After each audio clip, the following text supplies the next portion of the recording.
درود و سلام فیضان درود و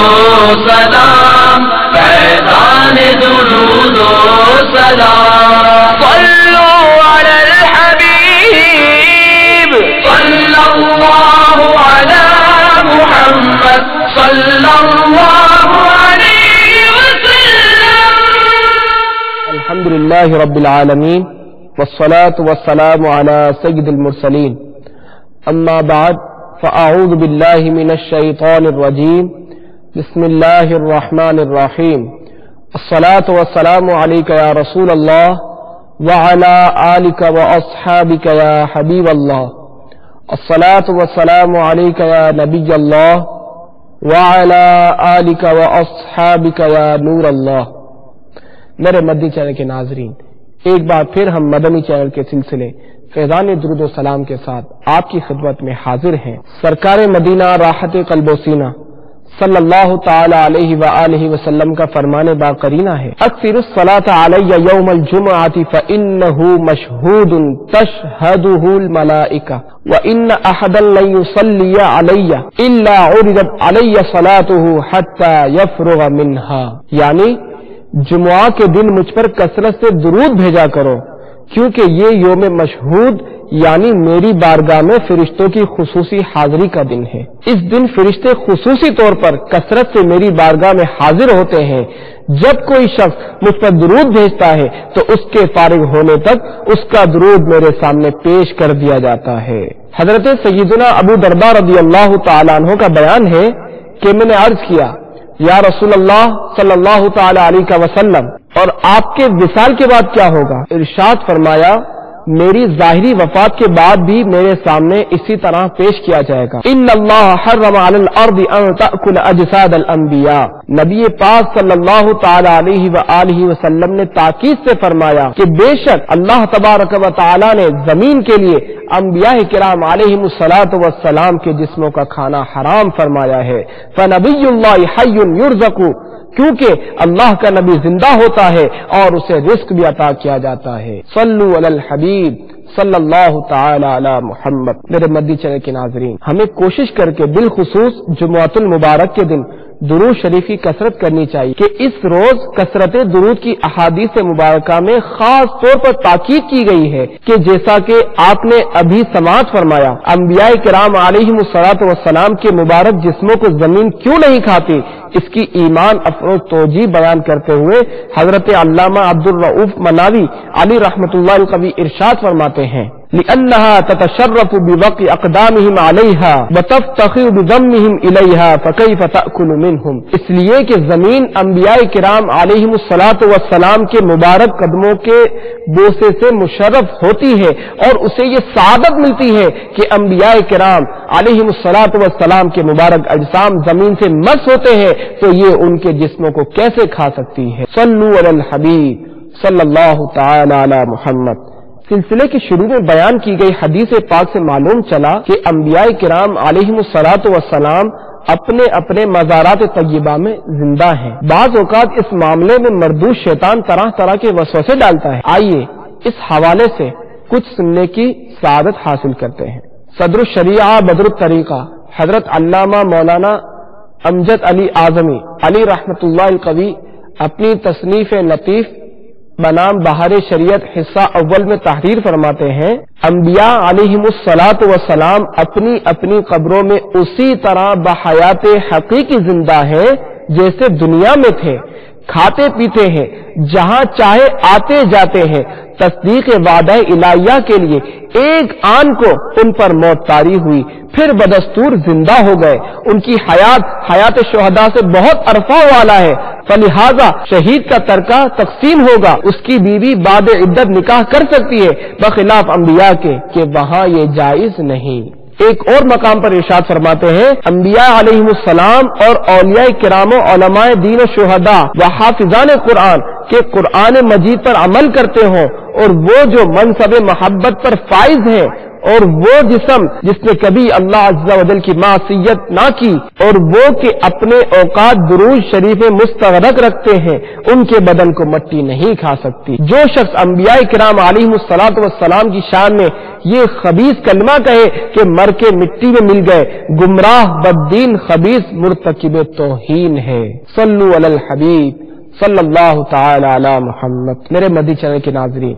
انبیاء کرام علیہم الصلوۃ والسلام کا زندہ ہونا قرآن پاک کی کئی آیات اور متعدد احادیث مبارکہ سے بھی ثابت ہے۔ نیز یہ حضرات اپنے اپنے مزارات میں نماز بھی پڑھتے ہیں۔ چنانچہ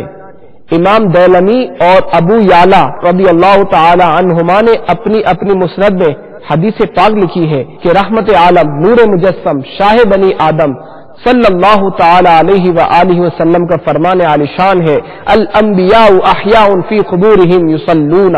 یعنی انبیاء کرام علیہم الصلاۃ والسلام اپنی اپنی قبروں میں زندہ ہیں اور نماز بھی پڑھتے ہیں۔ اور امام مسلم علیہ رحمٰن نے اپنی صحیح مسلم میں حدیث پاک بیان فرمائی، مررت علی موسیٰ لیلۃ اسری بی عند الکثیب الاحمر وہو قائم یصلی فی قبرہ، یعنی معراج کی رات میرا گزر سرخ ٹیلے کے پاس سے ہوا تو میں نے دیکھا کہ حضرت موسیٰ علیہ الصلوۃ والسلام اپنی قبر میں کھڑے ہوئے نماز پڑھ رہے ہیں۔ صلو علی الحبیب صلی اللہ تعالی علی محمد۔ میرے مدی چینل کے ناظرین، اللہ تبارک و تعالی ارشاد فرماتا ہے، کل نفس ذائقۃ الموت، ترجمہ کنز الایمان، ہر جان کو موت چکھنی ہے۔ چنانچہ ملک الموت حضرت سیدنا اسرائیل علیہ الصلوۃ والسلام نے ہمارے پیارے آقا میٹھے میٹھے مصطفیٰ صلی اللہ تعالی علیہ وآلہ وسلم کی بارگاہ اقدس میں بھی حاضری دی اور ہماری بھی روح قبض فرمائیں گے، لیکن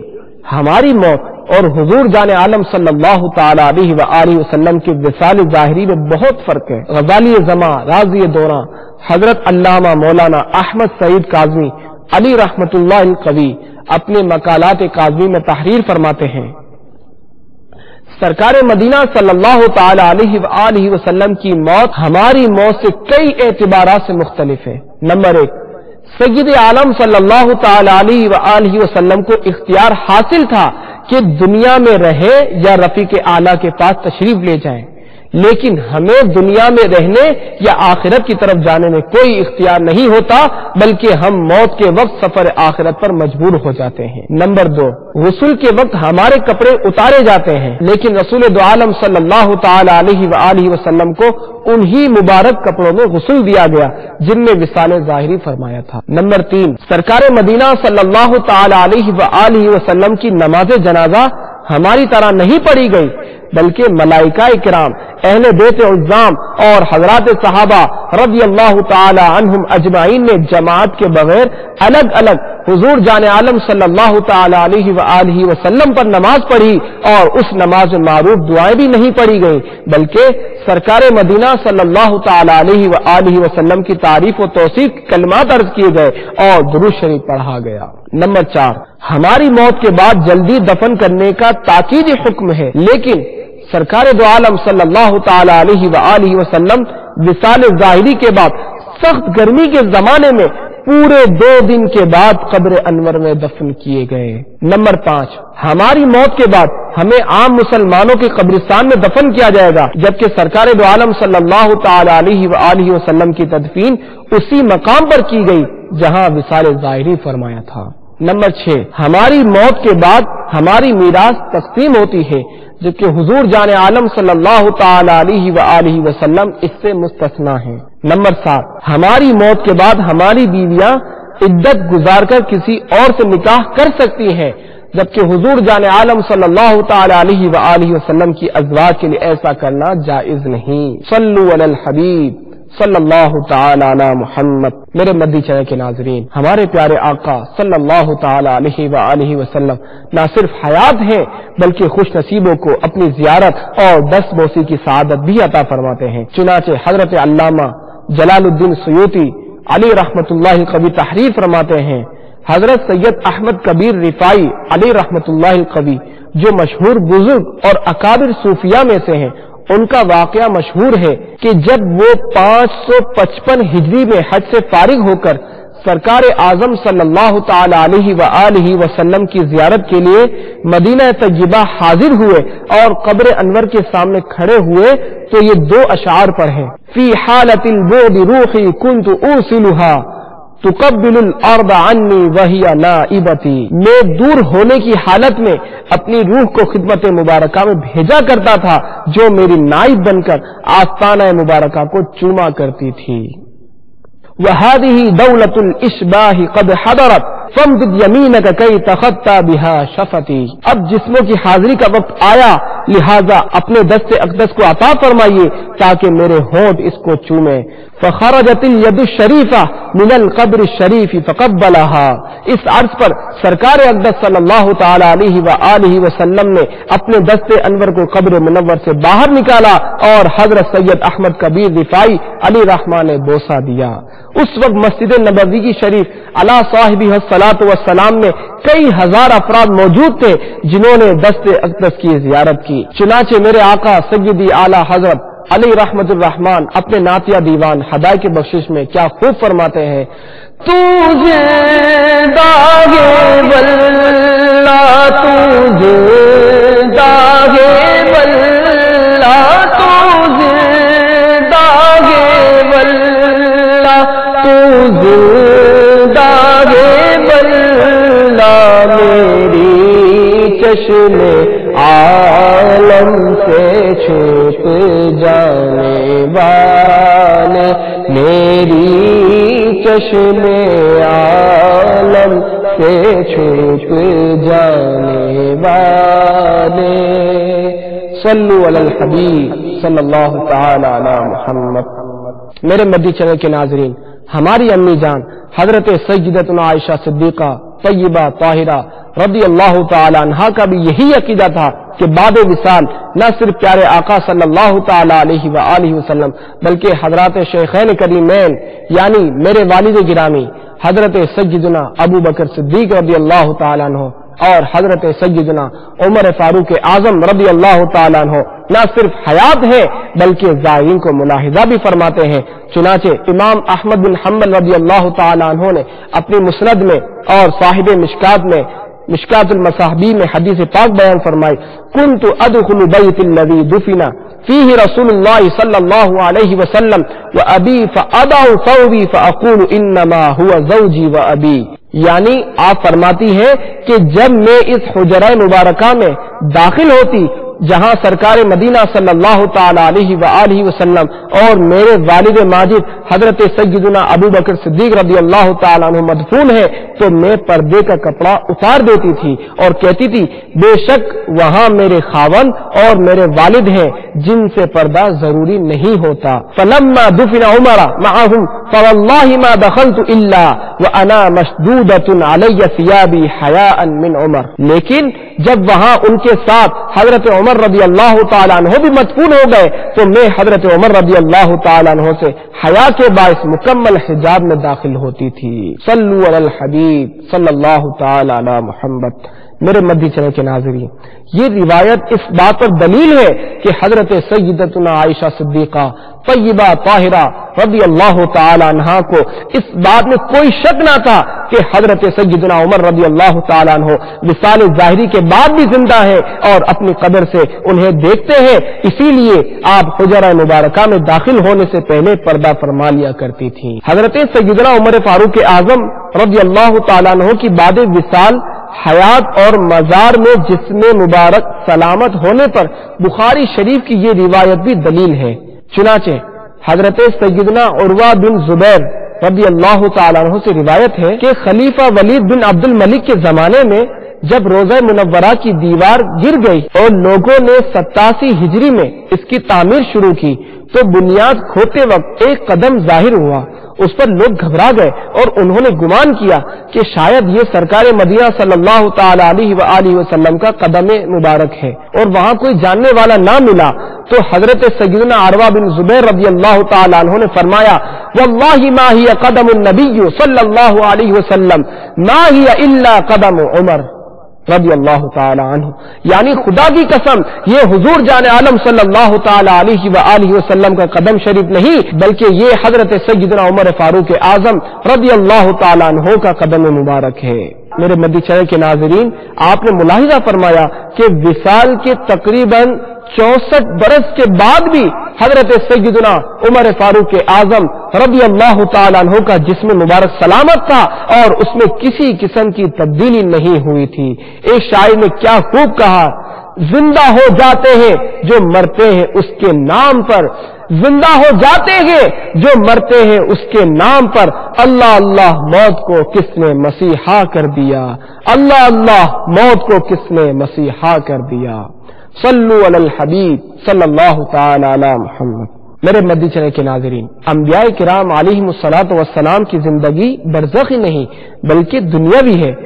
بس فرق صرف اتنا ہے کہ وہ ہم جیسے لوگوں کی نگاہوں سے اوجھل ہیں، جیسا کہ حضرت سیدنا شیخ حسن شرم بلالی علی رحمت اللہ والی تحریر فرماتے ہیں، یہ بات ارباب و تحقیق کے نزدیک ثابت ہے کہ حضور صلی اللہ تعالی علیہ وآلہ وسلم زندہ ہیں، ان پر روزی پیش کی جاتی ہے، ساری لذت والی چیزوں کا مزہ اور عبادتوں کا سرور پاتے ہیں، لیکن جو لوگ بلند درجوں تک پہنچنے سے قاصر ہیں ان کی نگاہوں سے اوجھل ہیں۔ آنکھ والا تیرے جوبن کا تماشا دیکھے، آنکھ والا تیرے جوبن کا تماشا دیکھے، دیدائے کور کو کیا آئے نظر کیا دیکھے، دیدائے کور کو کیا آئے نظر کیا دیکھے۔ رئیس المحدثین حضرت علامہ علی قاری علی رحمت اللہ الباری تحریر فرماتے ہیں، فلا فرق لهم في الحالين ولذا قيل اولیاء اللہ لا يموتون ولكن ينتقلون من دار الى دار، یعنی انبیاء کرام علیہم الصلاۃ والسلام کی قبل وصال اور بعد وصال کی زندگی میں کوئی فرق نہیں، اسی لیے کہا جاتا ہے کہ محبوبان خدا مرتے نہیں بلکہ ایک گھر سے دوسرے گھر میں منتقل ہو جاتے ہیں۔ ایک اور مقام پر فرماتے ہیں، بے شک حضور جان عالم صلی اللہ تعالی علیہ وآلہ وسلم زندہ ہے، انہیں روزی پیش کی جاتی ہے اور ان سے ہر قسم کی مدد طلب کی جاتی ہے۔ صلو علی الحبیب صلی اللہ تعالی علی محمد۔ میرے مدی چینل کے ناظرین، میرے آقا سیدی اعلی حضرت امام اہل سنت امام احمد رضا خان علی رحمت الرحمان نے حیات انبیاء علیہم الصلاۃ والسلام کے اسلامی عقیدے کو اپنے ایک کلام میں انتہائی پیارے انداز میں بیان کیا۔ آپ فرماتے ہیں، انبیاء کو بھی اجل آنی ہے، انبیاء کو بھی اجل آنی ہے، مگر ایسی کے وقت آنی ہے، انبیاء کو بھی اجل آنی ہے، پھر اسی آنے کے بعد کی حیات مثل ثابت ہو ہی جسمانی ہے، مثل ثابت وہ ہی جسمانی ہے، روح تو سب کی ہے زندہ ان کا جسم پر نور بھی روحانی ہے، جسم پر نور بھی روحانی ہے،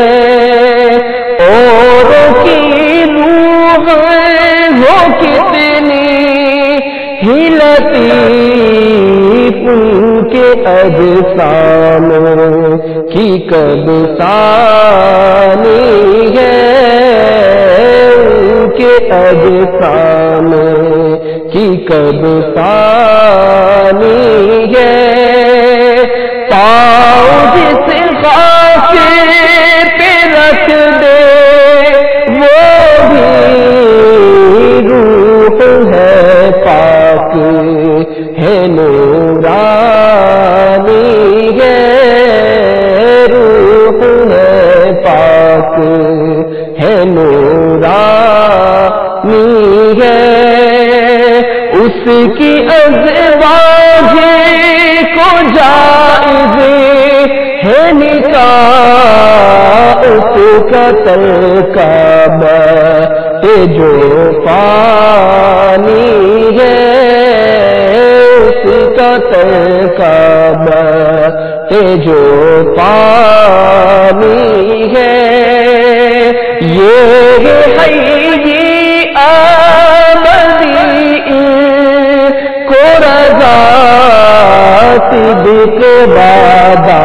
کی قضا مانی ہے صدق وعدہ کی قضا مانی ہے صلو علی الحبیب